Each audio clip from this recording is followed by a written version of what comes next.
हर साल जब देश का बजट आता है तो वो सिर्फ कुछ आंकड़ों का लेखा जोखा नहीं होता, बल्कि ये हमारे आने वाले कल का एक रोड मैप होता है। और 2026-27 का ये बजट तो और भी खास है, क्योंकि ये 3 कर्तव्यों की एक कहानी कहता है। तो चलिए सीधे इस कहानी के दिल में उतरते हैं और समझते हैं कि इसका असल में मतलब क्या है।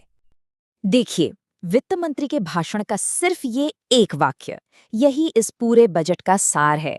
ये सिर्फ एक बजट नहीं, बल्कि कर्तव्य पथ की जो भावना है, उससे निकला एक इकोनॉमिक डॉक्यूमेंट है। तो सवाल यह है कि आखिर ये 3 कर्तव्य हैं कौन से, जिन पर ये पूरा बजट टिका हुआ है? तो ये हैं इस बजट के वो 3 स्तंभ। देखिए ये कैसे एक दूसरे से जुड़े हुए हैं। पहले इकोनॉमी को रफ्तार दो, फिर उस रफ्तार को बनाए रखने के लिए लोगों की काबिलियत बढ़ाओ, और आखिर में ये पक्का करो कि इस तरक्की का फायदा समाज के हर इंसान तक पहुंचे।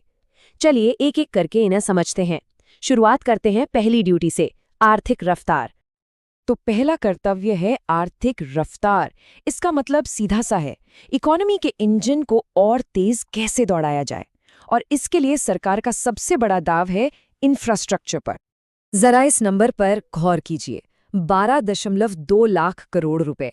ये इस साल का कैपिटल एक्सपेंडिचर है। आसान भाषा में कहें तो ये वो पैसा है जो सरकार नई सड़कों, रेलवे लाइनों, पोर्ट्स बनाने पर खर्च करेगी। और जब सरकार इतना बड़ा पैसा लगाती है तो ये सिर्फ सीमेंट और स्टील में इन्वेस्टमेंट नहीं होता, ये नौकरियों और ग्रोथ में इन्वेस्टमेंट होता है। इसका असर पूरी इकोनॉमी पर पड़ता है। और हाँ, ये कोई एक साल की बात नहीं है, ये जो बढ़ोतरी है ये लगातार हो रही है। पिछले साल 11.2 लाख करोड़ से बढ़कर अब 12.2 लाख करोड़। ये ट्रेंड साफ दिखाता है कि सरकार इकोनॉमिक ग्रोथ की रफ्तार बनाए रखने के लिए अपने इन्वेस्टमेंट का पेडल लगातार दबाए रखना चाहती है। लेकिन आर्थिक रफ्तार सिर्फ बड़े बड़े हाईवे और प्रोजेक्ट से नहीं आती। असली जान तो छोटे और मझोले उद्योगों में होती है, यानी एमएसएमईज में। इसीलिए उनके लिए 10,000 करोड़ रुपए का एक एसएमई डेवलपमेंट फंड बनाया गया है। मकसद उन छोटे बिजनेस को बड़ा बनाना जो कल के चैंपियन बनेंगे और लाखों लोगों को रोजगार देंगे। बिल्कुल इसी तरह फ्यूचर के एक और बड़े सेक्टर पर दांव लगाया गया है, बायोफार्मा। 10,000 करोड़ रुपए का बायोफार्मा शक्ति मिशन सिर्फ एक घोषणा नहीं है। इसका लक्ष्य है भारत को दवाओं और वैक्सीन के मामले में आत्मनिर्भर बनाना और दुनिया के लिए एक बड़ा मैन्युफैक्चरिंग हब तैयार करना। और जाहिर है, रफ्तार का मतलब बेहतर कनेक्टिविटी भी है। सोचिए जरा, मुंबई से पुणे या दिल्ली से वाराणसी का सफर बस कुछ ही घंटों में पूरा हो जाए। इसी विजन के साथ 7 नए हाई स्पीड रेल कॉरिडोर का प्रस्ताव है। ये सिर्फ टेस्ट ट्रेनें नहीं होंगी, बल्कि शहरों को जोड़ने और बिजनेस को गति देने वाले ग्रोथ के गलियारे होंगे। अच्छा, अब चलते हैं दूसरे कर्तव्य पर। इकोनॉमी का इंजन तो तैयार है, लेकिन इसे चलाएगा कौन?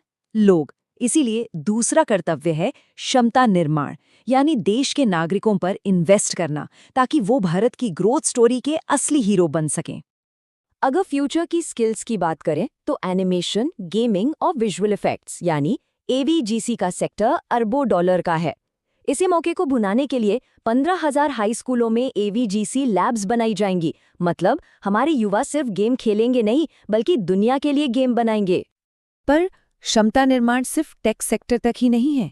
भारत के टूरिज्म को वर्ल्ड क्लास बनाने के लिए 20 टूरिस्ट डेस्टिनेशंस में 10,000 गाइड्स को प्रोफेशनल ट्रेनिंग दी जाएगी।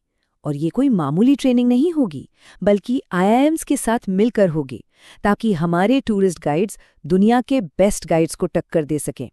साइंस और टेक्नोलॉजी की फील्ड में लड़कियों की भागीदारी को बढ़ावा देने के लिए एक बहुत बड़ा कदम उठाया गया है। अब हर जिले में एक गर्ल्स हॉस्टल बनाया जाएगा। इसका सीधा सा मकसद ये पक्का करना है कि किसी भी लड़की को सिर्फ सुरक्षित रहने की जगह की कमी की वजह से अपने सपनों से समझौता ना करना पड़े। और अब आते हैं तीसरे और शायद सबसे जरूरी कर्तव्य पर, सबका विकास। क्योंकि इकोनॉमिक मोमेंटम और कैपेसिटी बिल्डिंग का असली मतलब तो तभी है जब विकास की रोशनी हर घर तक पहुंचे और कोई भी पीछे ना छूट जाए। किसानों के लिए एक बहुत ही दिलचस्प एआई टूल का प्रस्ताव है, भारत विस्तार। इसे आप किसानों का गूगल असिस्टेंट समझ सकते हैं। ये मौसम की जानकारी से लेकर फसल की बीमारियों तक हर सवाल का जवाब उनकी अपनी भाषा में देगा, ताकि वो बेहतर फैसले ले सकें और अपनी आमदनी बढ़ा सकें। लखपति दीदी प्रोग्राम की सफलता को अब एक और कदम आगे ले जाया जा रहा है। अब देश भर में शी मार्ट्स खोले जाएंगे। ये खास रिटेल स्टोर होंगे जिन्हें महिलाएं खुद चलाएंगी और अपने बनाए प्रोडक्ट्स को सीधे ग्राहकों तक पहुंचाएंगी। इससे बिचौलियों का रोल ही खत्म हो जाएगा। स्वास्थ्य के क्षेत्र में इस बार मेंटल हेल्थ को एक बड़ी प्राथमिकता दी गई है। NIMHNS2 की स्थापना और मौजूदा संस्थानों को अपग्रेड करने का मतलब है कि अब मानसिक स्वास्थ्य को भी शारीरिक स्वास्थ्य जितनी ही गंभीरता से लिया जा रहा है। ये एक बहुत ज़रूरी कदम है ताकि मदद मांगने में किसी को हिचकिचाहट ना हो। तो ये सब तो हो गई बड़ी बड़ी योजनाएं, लेकिन सवाल ये उठता है कि इन सब के लिए पैसा आएगा कहाँ से और सरकार अपनी चादर देखकर पैर कैसे पसार रही है। चलिए अब बजट के हिसाब किताब पर एक नज़र डालते हैं। अच्छा, अगर कोई विदेश यात्रा की योजना बना रहा है तो उनके लिए एक अच्छी खबर है। विदेशी टूर पैकेज पर जो टैक्स लगता था यानी TCS, उसे 20% से घटाकर सिर्फ 2% कर दिया गया है। मतलब अगली इंटरनेशनल छुट्टी थोड़ी और किफ़ायती हो सकती है। अब बात करते हैं भारत के ग्रोथ इंजन यानी IT सेक्टर की। इस सेक्टर के लिए टैक्स नियमों को आसान बनाने के लिए कुछ बहुत ही जरूरी घोषणाएं की गई हैं ताकि भारत दुनिया का पसंदीदा IT हब बना रहे। इनमें सबसे बड़ी घोषणा है सेफ हार्बर लिमिट में जबरदस्त बढ़ोतरी।